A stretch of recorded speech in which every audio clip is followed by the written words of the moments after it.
साधक हो श्री अमृत मंथनेश्वर कल्किदत्त मंदिर, शिरूर, घोडा नदी, जिल्हा पुणे, महाराष्ट्र येथील पंडित चतुर्वेद सायंटिस्ट श्री वत्सवक्षा भगवंत परमहंस परिव्राजकाचार्य श्री काशी विश्वेश्वरानंद सरस्वती महाराज उर्फ कर्डिले यादवराजे यांच्या अमृतवाणीत श्री लिंग महापुराण अर्थात श्री रामलिंग महापुराण कथा रोज सायंकाळी 8 ते 8:30 या वेळेत अवश्य लाभ घेणे. अग्रदुंड महाकाय सूर्यकोटि समप्रभ निर्विघ्नं कुरु मे देव सर्वकार्ये सर्वदा. ओम गुरु ब्रह्मा गुरु विष्णु गुरु देवो महेश्वरा गुरु साक्षात परम ब्रह्म तस्मै श्री गुरुवे नमः. ओम सहस्रशीर्षा पुरुषा सहस्राक्षा सहस्रपाद संवृता दशांगुलम्. ओम ब्रह्म सोम सहस्रशीर्षा विद्महे कल्किदत्ताय धीमहि तन्नो ब्रह्म प्रचोदयात्. ओम महालक्ष्मी विद्महे विष्णुपत्नी धीमहि तन्नो लक्ष्मी प्रचोदयात्. ओम पांडुरंगा विद्महे वासुदेवाय धीमहि तन्नो विष्णु प्रचोदयात्. ओम रुक्मिणी विद्महे महालक्ष्मी धीमहि तन्नो लक्ष्मी प्रचोदयात्. ओम दैवऋषि विद्महे अनशक्ति धीमहि तन्नो ब्रह्म प्रचोदयात्. ओम शांताकारं भुजगशयनं पद्मनाभं सुरेशं. ओम विश्वाधारं गगनसदृशं मेघवर्णं शुभांगनं. ओम लक्ष्मीकान्तं कमलनयनं योगिर्विधानगम्यं. वंदे विष्णु भवभयहारं सर्वलोकैकनाथं. ओम शांती. आज आपण श्रीलिंग महापुराण अर्थात श्री रामलिंग महापुराण या कथा या पुराणाचा काही भाग पाहिलेला आहे आणि पाहणार आहोत. त्याच्याला जो मुख्य भाग आहे तो म्हणजे भगवान कृष्णाची द्वारका. ही द्वारका पाण्यात बुडाली असं म्हटलं जातं. मग पाण्यात बुडाली मग ती मंदिरं कशी काय शाबूत राहिली हा पुढचा प्रश्न पडतो. कृष्णाची गादी बसायची जागा नंतर त्याच्यामध्ये असणारी मंदिरं इमारती सर्व काही व्यवस्थित आहे जसं काय तसं शेअर. ते खाली जसं तसं खाली कसं काय गेलं हा आपला पुढं प्रश्न पडतो. पण याचं एक सत्य भगवान श्रीकृष्ण यांचे जे द्वारकाचं सत्य संशोधन आपण आपल्या पुढं आता थोडंसं दाखवणार आहे. त्याचा हा नकाशा आहे. आता या नकाशावर आपण बोलणार आहे. हा जो नकाशा आहे तर हा याला खंदक द्वारका म्हणजे ज्याप्रमाणे आपण एखादी विहीर खाली पाणी नाही झकडला तर पाणी नदी म्हणजे पाणी आणि विहिरी म्हणजे अजिबात त्याला टिपकासा येत नाही कारण इतका खडक पक्का असतो. तशा प्रकारचं पाषाण शिला कठीण पाषाण शिलांनी हे खंदक म्हणजे द्वार 300 फूट खाली होतं. समुद्रापासून 300 फूट खाली आणि वर समुद्र चौकून पाणी होतं पण आत पाणी अजिबात येत नव्हतं.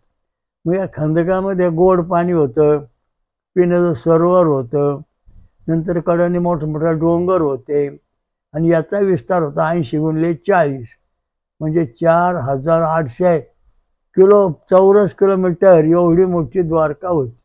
या द्वारकेची एक खंदक द्वारका म्हणजे पाताळ द्वारका आणि दुसरी जी वर होती ती भूमी द्वारका म्हणजे जमिनीवर बांधलेली. त्या जमिनीवर बांधलेली जी द्वारका होती त्या द्वारकेमध्ये सैनिक राहायचे आणि ही इथं जे आतमध्ये द्वारका आहे खंदक द्वारका म्हणजे खाली जमिनीच्या खाली जी द्वारका बांधलेली आहे तिथं देवळं कृष्णाची मंदिरं असे होते. आणि या द्वारकेमध्ये कोण कोण राहत होतं यदुवंशी कृष्णाचे वृष्णवंशी भीमकवंशी नंतर अंधकवंशी सूर्यवंशी 5 प्रकारचे यादव या द्वारकेत राहत होते. सूर्यवंशी यादव अंधकवंशी यादव जे होते हे नेहमी कृष्णाच्या वंशाचा द्वेष करीत असत आणि मग त्यांच्यामध्ये ती लढाई मारामारी झाली असे इतिहास आहे. ही द्वारका जी आहे आता आपण पाहणार आहोत. ही द्वारका म्हणजे जशी आपली वाटी असते किंवा आपण एखादा हौद पाण्यात बांधलं तर आत पाणी येत नाही चौकून पाणी असतं तशा प्रकारचा अतिशय कडक पाषाण शिला या नावाचं हे ठिकाण आहे. आणि या ठिकाणावरती पाषाणशिला नावाचे ठिकाण आहे. भगवान कृष्ण ज्यावेळा कैलास पर्वत 12 वर्ष तपाला गेले त्यावेळा त्यांनी पाषाणशिलावर दाखवला टोक अशा चौकोन पाषाणशिला बसवल्या. 100 फूट उंचीचं चौकोन किल्ल्यासारखं बांधलं. किल्ल्यासारखं चौकोन भिंती बांधल्या म्हणजे आज शत्रू येऊ नये. आणि ठराविक दरवाजे ठेवले होते. आणि परिस्थिती अशी आहे की सैन्य जर समजा द्वारकेत खाली उतरलं तर वर त्याला चढताच येणार नाही. इतकी मोठी याच्यामध्ये योजना केली होती. आणि कृष्णाचं सैन्य माणसं हे सगळे आतमध्ये रस्ते, नंतर मोठमोठ्या पेठा, बाजारपेठा, नंतर व्यापारी पेठा हे सगळं आतमध्ये होत. कृष्णाच्या ह्या द्वारकेमध्ये सर्व सुखसोयी होत्या. सोयीपासून तर सगळ्या गोष्टी इथं मिळत होत्या. आणि अशा दृष्टीने द्वारका कृष्णाने तयार केली. भूमिद्वारका जी होती वर होती आणि प्रवास तीर्थ वर आहे. आणि ही द्वारका जी आहे जमिनीमध्ये चौकोन पाणी आत येत नव्हतं. हे बघा रचना दाखवली. या रचनेप्रमाणे ती रचना आहे. आणि कडेने खडक, भरपूर मोठा खंदक, जसे आपले रांजण खळगे असतात तसे रांजण खळगाच होता मोठा, असं म्हटलं ते चालेल. तर याच्यामध्ये पाणी आत येत नव्हतं, फक्त गोड पाणी. आता उदाहरणार्थ आपण रामेश्वरला गेलो ते समुद्राजवळ आहे, तिथं पण तिथं म्हणजे काय कुंडे आहेत त्याच्यामध्ये गोड पाणी. तसंच आपण काय समुद्रामध्ये गेलो बा समजा जंजिरा किल्ल्यावर तर तिथं आतमध्ये गोड पाणी आहे आणि चौकडं समुद्र आहे. म्हणजे आश्चर्याची गोष्ट आहे. याच्यावरून शेतावरून भाताची परीक्षा. म्हणजे द्वारकेमध्ये गोड पाणी प्यायला होत. आणि 16,108 त्या ठिकाणी महाल बांधलेले होते. प्रत्येक श्रीला कृष्णाच्या स्वतंत्र महाल होता. आणि द्वारकेची रचना 80 गुणिले 50 का कमी जास्त होती. म्हणजे 5,000 चौरस किलोमीटर एवढा मोठा विस्तार या द्वारकेचा होता. आणि या द्वारकेमध्ये यदुवंशी म्हणजे ते कृष्णवंश, यदुवंशी मुख्य, याचे वंश पुढे जे 5 वंश झाले ते असे यदुवंशी, वृष्णीवंशी, अंधकवंशी, भीमकवंशी, तुर्यकवंशी. तर अंधकवंश आणि तुर्यवंश जे होते हे कृष्णाच्या वंशाचा दोष करीत असत. कृष्णाच्या वंशाचा दोष करीत त्याच्यामध्ये नेहमी भांडणं होत असत. आणि त्या दोघांचं असं होतं अंधक आणि तुर्यवंश की आपण त्या कृष्णाची द्वारका ताब्यात घ्यायची आणि आपलं राज्य इथं प्रस्थापित करायचं, असा एक जुना इतिहास आहे. दंतकाचा किंवा काय लिहिलेलं. तर त्या दृष्टीने हे इतिहास आहे. तर तो इतिहास जो आहे तो म्हणजे फार मनोरंजक इतिहास. मग या ठिकाणी परिस्थिती अशी आहे, एका पुराणामध्ये असं लिहिले की त्या ठिकाणी सांबाला मुसळणी असवलं. मग त्या दुरासुसे पुढे गेले, बघ याला काय होणार आहे. म्हणलं हे जे होईन ते तुमचा नाश करीन. आता असं सांगितलं बघा. आता ही मजादार कथा अशी आहे. आता दुसऱ्या लिंग पुराणामध्ये सांगितलं, लिंग महापुराणात, की प्रद्युम्नाला मुसळणे असावलं आणि त्या सुंदरास त्या ऋषीपुढे नेऊन दाखवलं. याला काय होईन सांगितलं, सांगा आता तुम्ही. एका ठिकाणी सांबाला नेसवल्याकडे प्रद्युम्नाला नेसवले असं वर्णन आहे. म्हणजे जे लिखाण केलंय याच्यात विसंगती आहे, शास्त्रीय सुद्धा इतिहास नाही. म्हणजे या दोन्ही गोष्टी खोट्या आहेत का खऱ्या आहेत ते इतिहासकारांनी ठरवलं पाहिजेत. कारण का एका ठिकाणी असं लिहिलं की हे मुसळ प्रद्युम्नाला नेसवलं आणि ते सांगेल दुर्वासी पुढे की त्याला काय होईल. ते म्हणलं तुमचा त्याला होईल तर नाश होईल, म्हणून ते उपसून टाकलं. मग ते गव असं ते सांगितलं, लवाळ झालं. दुसऱ्या ठिकाणी सांबाला मुसळ नेसवला असं सांगितलं. मग हा जो लिखाण करण्याचा इतिहास आहे मोठा, आपण लय ग्रंथ वाचल्यानंतर आपलं लक्षात येईल की बाबा असं विसंगती काय. दुसरा मुद्दा असा आहे की कृष्ण द्वारकेमध्ये किती वर्ष राहिले. कृष्ण द्वारकेमध्ये 36 वर्ष असा इतिहास काही ठिकाणी लिहिला. काही ठिकाणी लिहिले 100 वर्ष कृष्ण द्वारकेत होते. आता कृष्णाचं आयुष्य आहे 45,000 वर्षांचं. मग 25,000 वर्ष कृष्ण आयुष्य असताना किती वर्ष राहिले कृष्ण तिथे, हा मोठा महत्व मुद्दा. 1,200 दिव्य वर्षे गुणले 360 असं गणित आहे. म्हणजे भगवान कृष्ण हे 45,000 वर्षांचं आयुष्य. रामप्रभूला 65,000 वर्षांचं आयुष्य. त्यावेळेचा तो काळ, फळं खाणे, कंदमुळे खाणे, सोमरस पिणे, याच्यावर जास्त जोर होता. त्यामुळं त्यांचं आयुष्य, त्यावेळेचं कालमान, त्यामुळं प्रदूषण, या सगळ्या गोष्टी कमी होत्या. यज्ञ होम हवन याच्यामुळे माणसं आयुष्य वाढतं. तर भगवान कृष्ण द्वारकेमध्ये असताना सकाळी पाठ उठायचे आणि मग स्नान झाल्यानंतर मग घंटे लावून मग होम मंत्र जप करून होम हवन करायचे. दुपारी होम हवन, संध्याकाळी होम हवन, त्यांची अशी यज्ञशाळा असायची. त्या ठिकाणी सगळं चालायचं. रामप्रभूचं पण असं ते त्रिकाळ स्नान करायचे. तसं आता कोणी करीत नाही ना, कारण ज्याने त्यांना आपलं पोट भरण्याकरता लिहिलं बा, हे आता म्हणजे कलियुग आहे, त्याचं कीर्तन करा, भजन करा, अमुक योग होतं त्याच्यामध्ये असं होतं, हे ज्याने त्याने आपल्या बुद्धीने लावलं. त्याचं कारण म्हणजे या ठिकाणी ही जी द्वारका आहे, ही द्वारका, कारवा कारद्वा, काय भानगड आहे वा ही द्वारका म्हणजे काय? द्वारका, द्वारका, द्वार म्हणजे दार. आता याचं करा, दार म्हणजे दरवाजा. खोलगड भाग इथं आला पर्सनचा आहे बरोबर. का म्हणजे खोलगड भागामध्ये कृष्णाने ही द्वारका बांधली. आतमध्ये टिपूस येत नव्हता, चौकोन खंदक होते आणि खंदक असल्यामुळं त्या ठिकाणी नैसर्गिक अवस्था होती, सगळी नैसर्गिक, आणि त्यामुळे या ठिकाणी कृष्णाने आपली द्वारका वसवली. आणि या ठिकाणी सगळे यादव, पाहुणे रावळे, निर्णय लोक राहत होते. पण त्या कोण कोण राहत होते, कसे राहत होते, सगळे समाज बोलले बरं नाही. तर या ठिकाणी गुणागोविंद नांदायचे. त्या पेठा आहेत, मोठमोठ्याला व्यापार पेठा आहेत, मंदिर आहेत, नंतर चांगल्या इमारती आहेत. ज्या इमारती आपण आता पाहतो 5-5, 10-10 मजली, त्याच्यापेक्षा सुंदर बांधकामाच्या इमारतीत आहेत. विश्वकर्माने ही द्वारका वसवली. मग कृष्ण हा देव होता, म्हणजे द्वारका बुडणार आहे त्याला कळलं का नाही, असं लोकांचा प्रश्न आहे.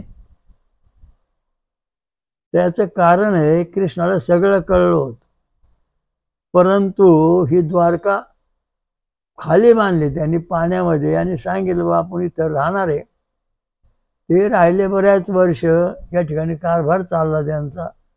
आणि या ठिकाणी द्वारकात कृष्ण असताना त्यांना कोण कोण भेटत होतं, कोणकोणचे राजे हल्ले करीत होते, याचे काही थोडेफार वर्णन आहेत.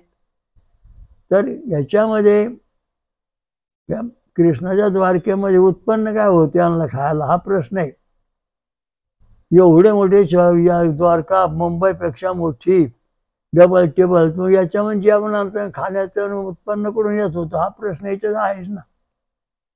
तर माणसाचं खायला पाहिजे, त्याचं वर्णन कुठल्या ग्रंथात दिलेलं नाही. दिला असंच बघा कुठं चौकशी करून किंवा द्वारका कशी, द्वारका ते अन्न येत होतं कुठून. त्याच्यात दुसरा एक महत्त्वाचा मुद्दा, कृष्ण स्मंतक नावाचा मणी होता. तो मणी दररोज सोनं, अन्न, धान्य, पाणी सगळं देत असे, अशी एक कथा आहे. म्हणजे ईश्वरी सिद्धीवर हे सगळे लोक त्या ठिकाणी जीवन जगत होते. आणि आत पाणी अजिबात टिपूस येत नव्हता. ही खंदक द्वारका म्हणजे खंदक द्वारका म्हणजे जमिनीमध्ये 300 फूटच्या पेक्षा जास्त फुटात खाली बांधलेली होती संपूर्ण, आणि धोका अजिबात नव्हता आणि काहीच होणार नाही. कृष्णाला पण माहिती होतं या द्वारकेला धोका कधीच पोचणार नाही, हजारो वर्ष हे राहू शकेल. दुसरी एक द्वारका, भूमी द्वारका वर बांधली. आता जी द्वारका दिसते ती भूमी द्वारका आहे. मग या भूमी द्वारका जी बांधली होती वर, त्याच्यामध्ये सैनिक असायचे, कृष्णाचं सैन्य, लढणारं सैन्य, हत्यार, हे सगळे बाहेर संरक्षण असायचं. अशा दृष्टीने कृष्णाची महत्वाची द्वारका या ठिकाणी तुम्हाला चित्र दाखवलंय. हे सर्वसामान्यपणे चित्राचं लक्षात दाखवलंय की बाई हे त्या खोलगड भागामध्ये देऊळ दिसतंय, घरं दिसतात, रस्ते दिसतात, उतरायला जागा होती, नंतर खाली रथ जायला जागा होते, आणि त्या ठिकाणी दिवे वगैरे सगळे काय पूजा अर्चा चालायची. ही द्वारका म्हणजे अत्यंत रमणीय आणि सुंदर होती. आणि मग त्यामुळे ही द्वारका जिंकायला फार अवघड, कारण सैन्याला आत गेल्यानंतर बाहेर येताच येणार नाही, हा महत्वाचा मुद्दा येत आहे. आत गेल्यानंतर सैन्य बाहेर येऊ शकणार नाही, असा एक महत्वाचा मुद्दा याच्यामध्ये त्यांनी तयार केलेला आहे. आत गेल्यानंतर सैन्य बाहेर येणार नाही. विहिरीत एकदा तुम्ही उतरला की वर त्यातल्या दोर काढून गेलो तुम्ही वर चढू शकत नाहीत. तशी या द्वारकेची अतिशय सुंदर रचना केली होती. म्हणून ज्वालांत सारखे किंवा मोठमोठे जे राक्षस म्हणजे मथुरेमध्ये हल्ले करायचे, तर त्या ठिकाणी ते सगळे राक्षस त्या द्वारकेवर हल्ले करण्याकरता येत असतात, पण त्यांना जेव्हा कळलं हेर खातं किंवा आपलं सैन्य आत गेलं बाहेर येणार नाही, आणि ते आत गेलं कुठं संपन्नचा तपास नाही, कारण एक भुयारी मार्ग आहे द्वारकेला पूर्वेच्या बाजूने होता, आणि तो पूर्वेच्या बाजून भुयारी मार्ग बराच लांब होता, म्हणजे नळासारखं. त्यातलं जे सांडपाणी आहे द्वारकेतलं सगळं त्यातून निघून पुढं समुद्रात किंवा नदीत कुठेतरी मिळून जायचं, बाहेर निघायचं, अशी याच्यात योजना होती. तर त्यामुळे ही द्वारका अतिशय सुंदर देवदेवळं आता बी आपण आता संशोधन चालू आहे, तर त्याच्यामध्ये द्वारका दिसते. मग आता कृष्ण या ठिकाणी राहतो, ते 12 वर्ष शंकराची त्यांनी पूजा केली कैलास पर्वतावर. वर्षातून एकदाच फराळ करायचा आणि पूजा केली.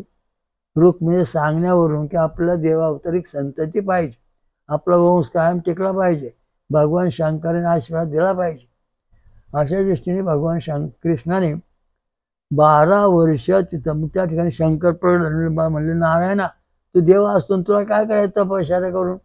नाही म्हणले, भगवान शक्तिशाली संतती तुमच्याशिवाय नाही, जा म्हणे, चांगलं होईल तुझं. मग भगवान श्रीकृष्णाला 16,160 स्त्रियांच्या पासून 1,80,000 संतती झाली. रुक्मिणीची संतती जी होती ती 10 मुलं आणि 1 मुलगी होती. मुलगीचं नाव चारुशिला, ती मराठवाड्यात दिली.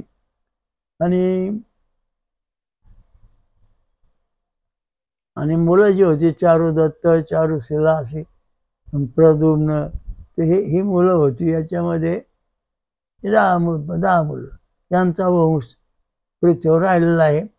आता या ठिकाणी सांगितलं बा कृष्णा शाप लागला, ही द्वारका बुडाली. आता सगळ्या गोष्टीचा विचार केला तर हे द्वारका म्हणजे आत आहे, आणि हे द्वारकेला शाप लागला आणि बुडाली असं कसं? आता याचं कारण असे की त्या ठिकाणी एकदम काय झालं की भूकंपासारखा धक्का बसला, आणि द्वारकेची जे भिंत होते चौकोन अभेद्य पाषाण शिलेची कठीण, तिला चीर पडली आणि पाणी द्वारकेत यायला लागलं. ते आल्यानंतर द्वारकेची सगळी माणसं जी होती ती प्रभास तीर्थावर बाहेर निघून गेली, आत कोणी राहिलं नाही. प्रभास तीर्थावर श्रीकृष्ण तपस्या करायला बसले देहत्यागण्याकरता, तर त्या ठिकाणी ही सगळी माणसं द्वारकेतली वर गेली. या ठिकाणी कृष्णाने शाप दिलेला होता दानधारीने, तर तो शापाचं परिमार्जन केलं, म्हणजे शांती केली. आणि ते शापाचं केल्यानंतर शाप लागणार नाही. मग या ठिकाणी द्वारकेमध्ये पाणी शिरलं आणि द्वारका पाण्यामध्ये बुडाली. म्हणजे पाणी आलं द्वारकेमध्ये, द्वारका वरून खाली गेली नाही, ही जागेवरच आहे. हे महत्वाचा मुद्दा आहे संशोधनाचा. द्वारकाची मंदिरं जर वरून खाली पडली असती तर कळस सुद्धा तुटली असती, आसनं तुटली असती. यादव वंशाचा जो वंश लिहिलेला यादवांचा आतमध्ये त्या पायऱ्यावरती अजून ती अक्षरं स्पष्ट दिसतात. लक्षात ठेवा, त्यावरची शाई कोणची वापरली, कशी वापरली, याचा विचार करायला पाहिजे. आणि हे द्वारका इतके सुंदर होते की त्या द्वारकेमध्ये प्रकाश कुठून येत होता, लाईट कुठून येत होती, उजेड कसा होता, काय होता. या द्वारकेमध्ये जो आता त्यावेळेला काही लाईट बीट कडून नव्हती, परंतु त्या द्वारकेमध्ये श्रीकृष्णाने अशी काय योजना करून ठेवली होती की कपडे आहेत कशाचे, रेशमी कापडे जे आहेत त्यांचे असे प्रत्येक खोलीत प्रत्येक बंगल्यात असे कपडे लावून ठेवलेले, चौकडं वाड्यावर रस्त्यावर. एकदा हालायला लागलं तर लाईट पडायची, वीज चमकायची, लाख लाईट. अशा दृष्टीने अतिशय सुंदर रचना या द्वारकेत होती. आणि हे द्वारका पाण्यात बुडायला लागल्यानंतर पैसा खजिना दागिने हे जे काय होतं हे सगळं खाली राहील. मग सगळं कृष्ण भगवंताने सांगितलं आता हे द्वारका बुडणार आहे, अर्जुनाला बोलवा, वसुदेव देवकी यांना घेऊन जा. आणि जे आपसात जे अंधक आणि तुर्यवंशी कृष्णाच्या वृष्णवंश हल्ला करीत होते त्यांच्यात हे युद्ध झाले. पण त्याच्या युद्धामध्ये कृष्णाने असं सांगितलं तिथं वस्तूचे असे लिंग महापुराणात की वृष्णीवंशाला घेऊन तुम्ही द्वारकेला जा, हस्तिनापूरला जा. अर्जुनाला सांगितलं तर अर्जुन ते वृष्णीवंशाचे सगळे यादव घेऊन त्याला निघाला हस्तिनापूरला. म्हणजे सांगायचा मुद्दा असा आहे की त्या सगळ्या 1,80,000 जी मुलं होती ती सगळीची सगळी बाहेर पडली. आणि ज्यांना मार लढाईमध्ये मरून पडली किंवा गेली तेव्हा भगवान शंकराला कळलं की ही द्वारकेमधली सगळी कृष्णाची वंशावर हल्ला झालेला आहे. कृष्ण काय बोलला नव्हता. मग गरुड तिकडून अमृत घेऊन निघाला स्वर्गातून. त्याने अमृत शिंपल्यावर ते सगळे यादव जीवन झाले आणि बाहेर निघून गेले. मग कृष्णाकडे आला तर कृष्णाकडे जायला वेळ लागला. कृष्णा तोंडात अमृत सुटलं तर कृष्णा फक्त छातीपर्यंत अमृत आलं आणि ती छातीपर्यंत अमृत यामध्ये राहिलं. मग ते अजून कृष्णाला धडधड करते याचं कारण कारण ते अमृत प्राप्त झालं. तर अशा दृष्टीने सुंदर द्वारका आहे. या ठिकाणी वरचे द्वारका म्हणजे भूमी द्वारका आणि हे पाताळ द्वारका खंदक द्वारका आहे. याचं चित्र तुमच्या पुढे ठेवलेलं आहे आणि हे चित्राप्रमाणे तुम्ही संशोधन करायला पाहिजे. मग एक मुद्दा असा या ठिकाणी किंवा तुम्ही द्वारका उकारली मग याच्यामध्ये किती माणसांची हाडं सापडली, कोण सापडले, कोण किती उंच होता, किती फूट होता, तर कुठेच उरले की त्या सापडत नाही. तिथं कोणाचं हाडू काही सापडायला तयार नाही तिथं. याचं कारण काय हा पुढचा महत्त्वाचा मुद्दा आहेच. मग त्या द्वारकेमध्ये कोणतं धान्य होतं, कसं होतं, काय होतं त्याचाही कुठे तापास लागत नाही. भांडी कशी होती याचा तपास लागतो, देवळं कशी हे दिसतं. ही सुंदर द्वारका भगवान कृष्णाने स्वतः तयार केली आणि स्वतः बुडवली नाही. ते बुडवण्याकरता त्याला चीर पडली त्या भिंतीला. समजा आपण विहिरीत बसलो आणि विहिरीच्या एका बाजून चीर पडली, सगळं पाणी आत आलं, विहीर भरली. तशा दृष्टीने हे जे कुंड होतं म्हणजे द्वारकेचं ते पाण्याने पूर्ण भरत चाललं तेव्हा सगळे द्वारकेतली मंडळी वर आली. मग कृष्णाला बाण लागला, मग त्याने देह त्याग केला, बलराम निघून गेला. त्याचं कारण या ठिकाणी मग कृष्णाबरोबर कोण कोण सती गेलं. ज्या स्त्रियावर शिल्लक राहिल्या होत्या त्या सगळ्या स्त्रिया कृष्णाबरोबर सती गेलेल्या आहेत. रुक्मिणी सहित, रुक्मिणी सत्यभामा सगळ्या स्त्रिया सती गेल्या. 16,108 स्त्रिया कृष्णाबरोबर सती गेल्या. मग त्या ठिकाणी जी जांबुवंती होती तिने कृष्णाला आपल्या मांडीवर डोकं घेऊन बसली. पुढं द्वारकेमध्ये त्या चित्तेवर पेटला चित्ता. सगळ्या स्त्रिया सती गेल्या, निघून जळून गेल्या, भस्म झाल्या. पण जांबुवंती जी आहे ती चिरंजीव, तिला काही झालं नाही, ती तशीच निघाली. याचं कारण आहे की 2-3 महिन्यापूर्वी मी आपल्या ध्यानात बसलो, सहज बसलो होतो. तर ते जांबुवंती प्रगट झाली. म्हणले मला ओळखलं का? म्हणलं ओळखलं, तुम्ही जांबुवंती, दागिने अलंकार पद्धती चिरंजीव मारुत्र्यासारखी झाली. ती म्हणली मी द्वारकेचा कारभार पाहते. द्वारकेचा कारभार तुम्ही पाहता गोकुळचा वृंदावनचा कारभार कोण पाहतो इकडं? म्हणजे त्याला कारभार राधा पाहते. मग इकडं पंढरपूरचा कारभार ते म्हणजे जनाबाई पाहते. मग इकडे जगन्नाथपुरचा कारभार तिकडं सुभद्रा पाहते.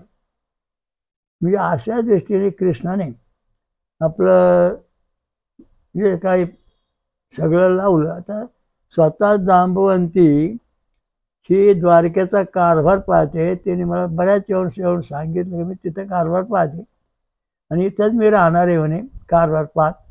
मग म्हणून तुम्ही वर जाणार कधी, काय करणार, ते म्हणून नाही. जोपर्यंत जग आहे भगवान कृष्णाचं महत्त्व जगात राहणार आहे तोपर्यंत आम्ही इथं राहणार आहे.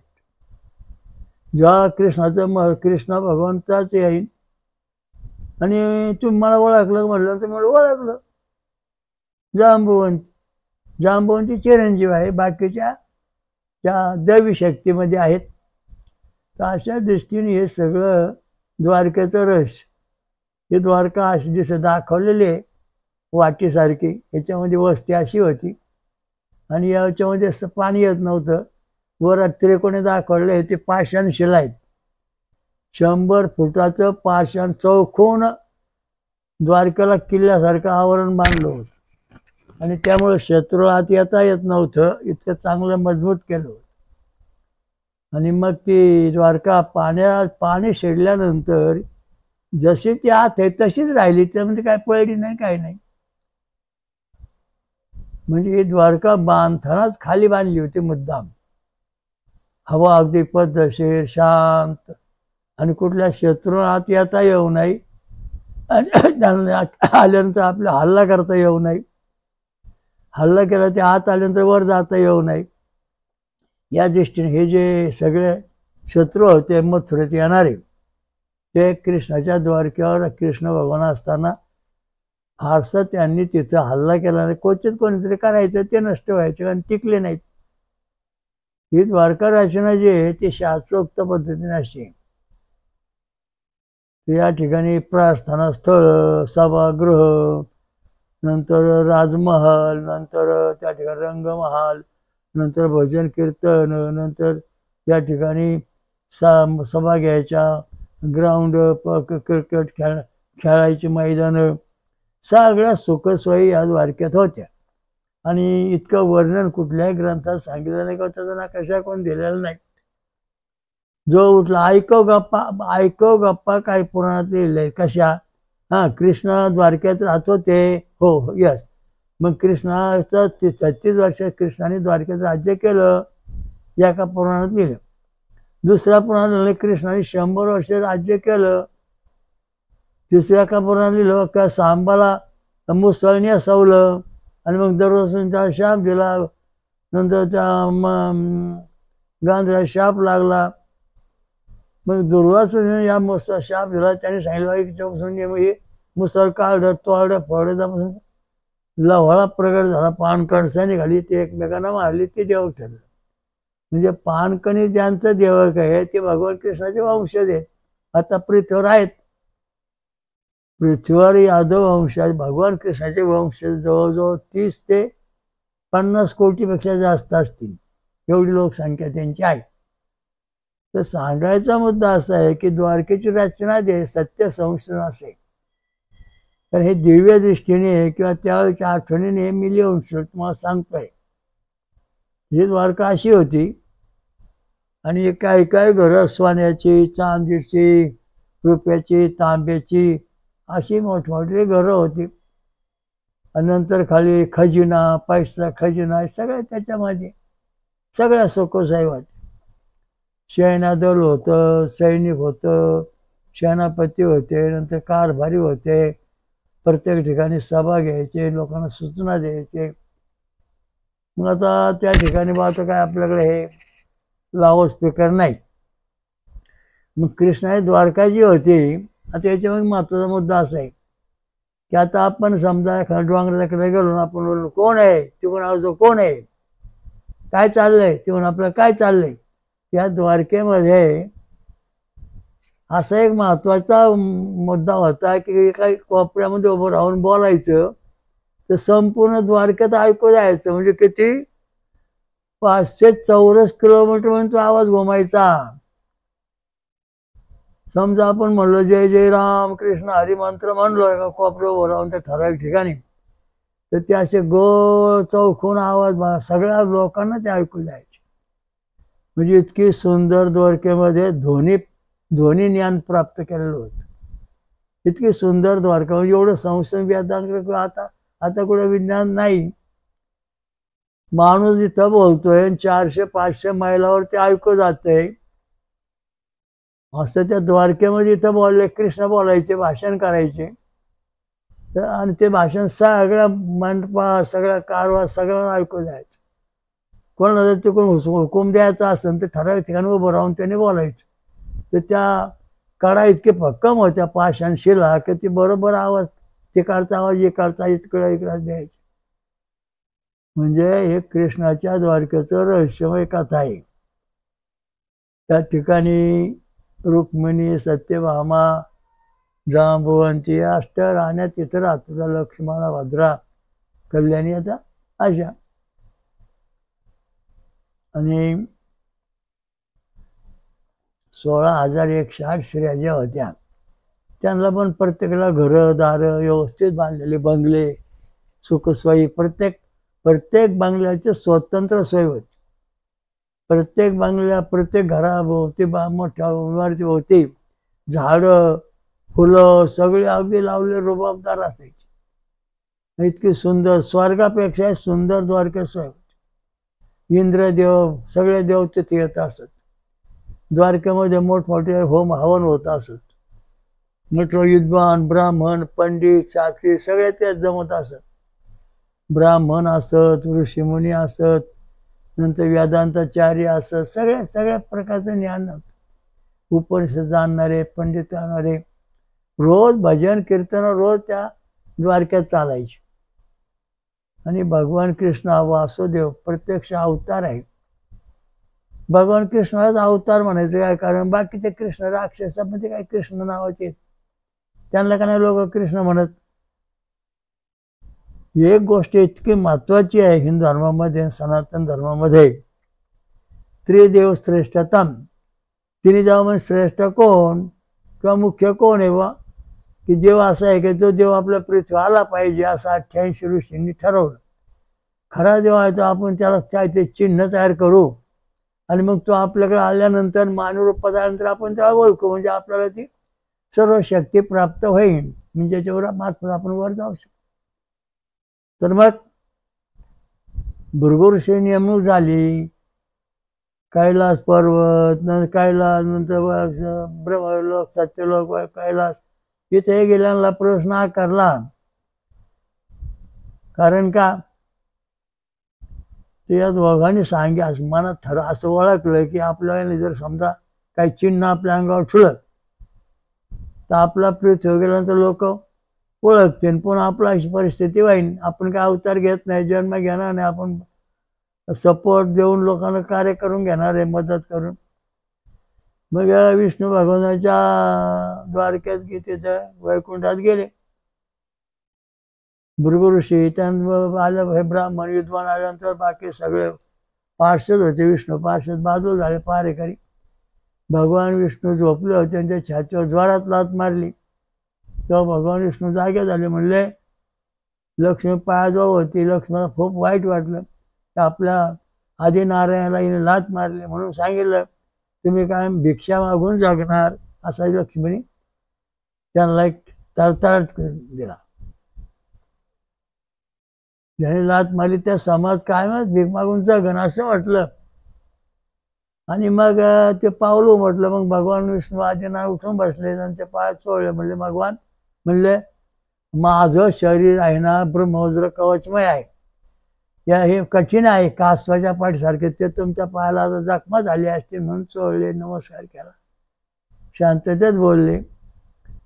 मग भृगु ऋषी पृथ्वीवर आले. नैमिष सारण्यामध्ये 88,000 ऋषी होते. मग त्यांना सांगितलं बा असं अशी वस्तुती आहे.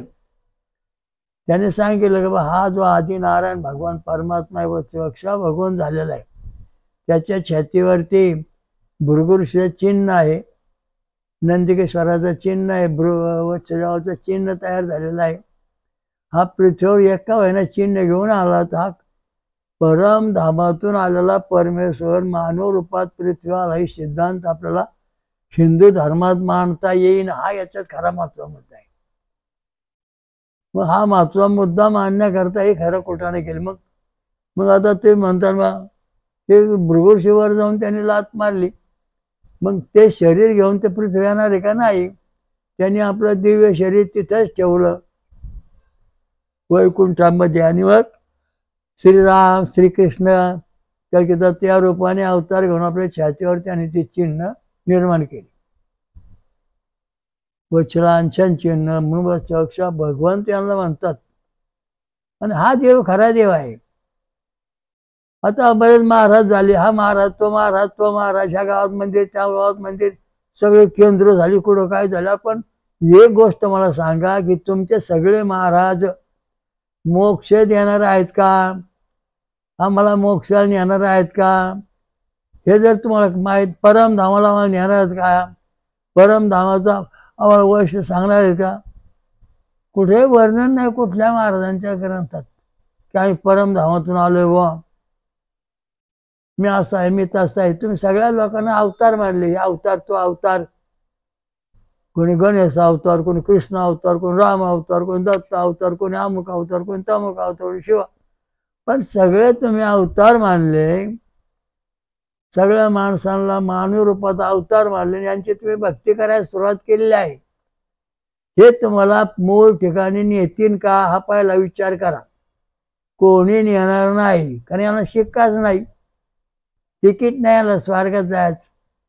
वचक्षा भगवान फक्त श्रीराम श्रीकृष्ण हे दोन अवतार जे आहेत पूर्ण अवतार, हे तुम्हाला मूळ ठिकाणी घेऊन जाणार आहेत, बाकीचं कोणी नेणार नाही. हे तुमचे जे निर्णय महाराजांची मंदिरं बांधलेत ना, इथंच तुम्ही हातपाय खोडून खोडून इथंच राहण्यावर जाणार नाही. तुमचं लक्षात ठेवा, विचारा त्यांना. तुम्ही ज्या ज्या महाराजांची मंदिरं बांधले त्यांना विचारा, आम्हाला तुम्ही स्वर्गात नेणार का? भगवान परमात्मा नाही. तुकाराम सदैव वैकुंठाला गेले, यांचं उत्तर इथं सुटलेलं आहे. बाकीच्या महाराजांचं उत्तर सांगा. कारण त्याचं कारण आहे की शिक्का नाही, आणि शिक्का नसल्यानंतर तिथपर्यंत जायला तुम्हाला मोका नाही, कोणी येऊन जाणार नाही. तो हे परमेश्वर प्राप्तीचा जो खरा देव आपल्या धर्मात येतो. ओम सहस्रीशा पुरुषा सहस्राक्षा सहस्रपादवृत्या दशांगुलम स भूमी विषवृत्या दशांगुलम. तर सगळ्या जगाला व्यापलेला, ज्याला हजारो अनंत शिर, अनंत डोळे, कान, हातपाय, आवळत असा जो आहे, तो सगळ्या जगाला व्यापून एक दशांगुली 10 अंगुली उरलावून दशभुजा कलकी दत्त महाराज, त्याचं छातीवर चिन्ह. हे जे चिन्ह आहे ही स्वर्गातून येणारी मुख्य मुद्दा आहे. कोण तुम्ही देव पाहिला का? अहो तो देवाच्या छातीवर चिन्ह आहे, ते पाहिले का? पाहिला मुद्दा वरचा. रामाच्या छातीवर काय चिन्ह होतं, कृष्णाच्या छातीवर काय आहे, त्या बालाच्या छातीवर काय आहे, दत्तवाच्या छातीवर काय आहे, पहिलं बघा. राम भृगुऋषी, कृष्णाच्या छातीवर नंदिकेश्वराचं, बालाच्या छातीवर भृगुऋषी वत्सदेवाचं, कलकी दत्त छातीवर नंदिकेश्वर, भृगुऋषी वत्सदेवाचे तिन्ही चिन्ह एकत्र आहेत. असा मानव रूपात जेव्हा कोणी येईल तो परमेश्वराचा अवतार आहे. बाकीच्यांना अवतार म्हणण्याचा अधिकार नाही. हे संत आहे, सगळे संत भक्त, यांना स्वर्गात जाता येणार नाही, स्वर्गात जायची यांना परवानगी पण नाही. कारण यांची भक्ती करून करून आपले आजे पंजे इथे डोके आपटून मेले, वर नाही गेले, त्यामुळे आपल्याला त्रास होतोय. खऱ्या देवाला विसरलो. खऱ्या देव आपला हिंदू धर्मात जो आहे ना, सनातन धर्माचा, ओम सहस्रीशा पुरुषा सहस्र सहस्रपाद, हा देव आहे, हा तो भगवान कृष्ण आहे. याने अर्जुनाला कुरुक्षेत्रामध्ये विश्वरूप दाखवलं, म्हणजे आपलं मूळ स्वरूप दाखवलं. वडाचं बी आणलं आणि ते वडाचं बी लावलं, पुन्हा त्यातून तसाच वड उगवला. आंब्याची कोय आणली, ती आंब्याची कोयतून तसाच आंबे झाडून तसाच रस आला. अशा दृष्टीने मूळ परमेश्वर जो आहे तो पृथ्वीवर जसा तर तसा आला, आणि त्याने आपलं मूळ स्वरूप दाखवलं, आणि त्यामुळं हा परमेश्वर आपल्याला मानतो. म्हणजे भगवान कृष्ण हा परिपूर्ण परमेश्वर आहे. त्याच्या सानिध्यात राहिल्यानंतरच आपण मूळ ठिकाणी जाऊ, तसं जाणार नाही. तुम्ही नास्तिक असणार आस्तिक असा, तुम्हाला पटू अथवा न पटू, पण श्रीवाच्यक्षा भगवान श्रीराम, श्रीवाच्यक्षा भगवान श्रीकृष्ण, श्रीवाच्यक्षा भगवान कल्की दत्त या दृष्टीने हे वस्तुती आहे. ते भगवान कृष्णांचे द्वारका म्हणजे त्यांना चिन्ह होतं म्हणून देव झाले. यांचा इतिहास लिहिला गेला म्हणून यांचं आज ते टिकून राहिलं ना. कारण का आंबाचा आंबा आहे परदेशामध्ये, तो खाऊन त्याकडे कोई घेऊन आलो, पुन्हा आपल्या दारात लावले, पुन्हा तसाच आंबा ओळखला, पुन्हा तसाच रस आला.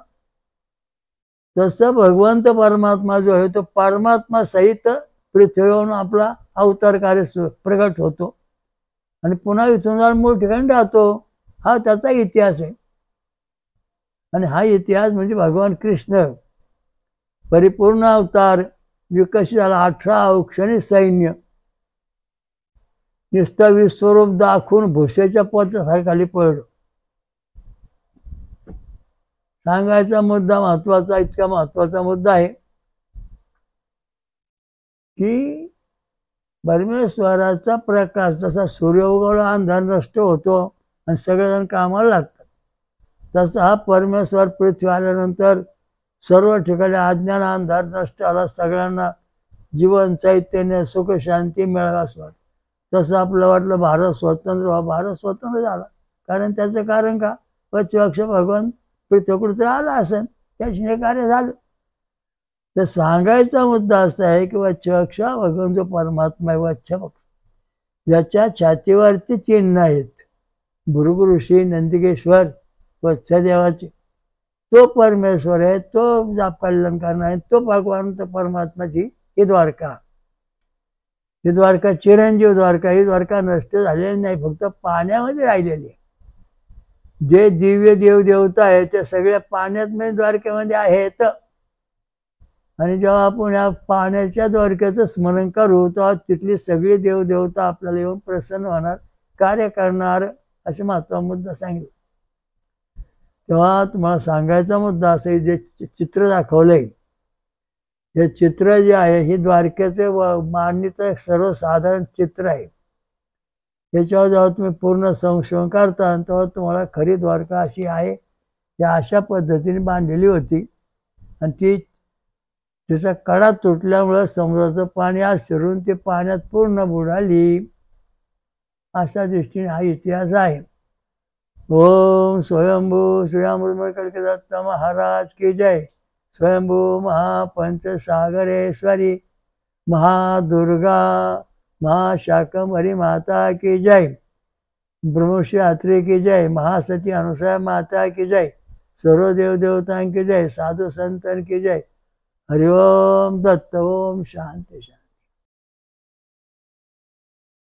सर्व साधकांनी महाराजांच्या या वेदमंत्र आणि रक्तगट संशोधनाचा प्रचार करावा. VBK ट्रस्टची योजना बेकारी संपविणे. वेदमंत्र आणि रक्तगट प्रचार करा, समाजाकडून मदत होते. जगभर घरोघरी प्रचार करा. अधिक माहितीसाठी पुढील पत्त्यावर भेट देणे किंवा संपर्क साधणे. VBK ट्रस्टचे स्वयंभू विश्वराजा श्री अमृतमंथनेश्वर कल्कीदत्त मंदिर, पाषाणवाडी, शिरूर, घोडनदी, जिल्हा पुणे, महाराष्ट्र. हरिओम दत्त.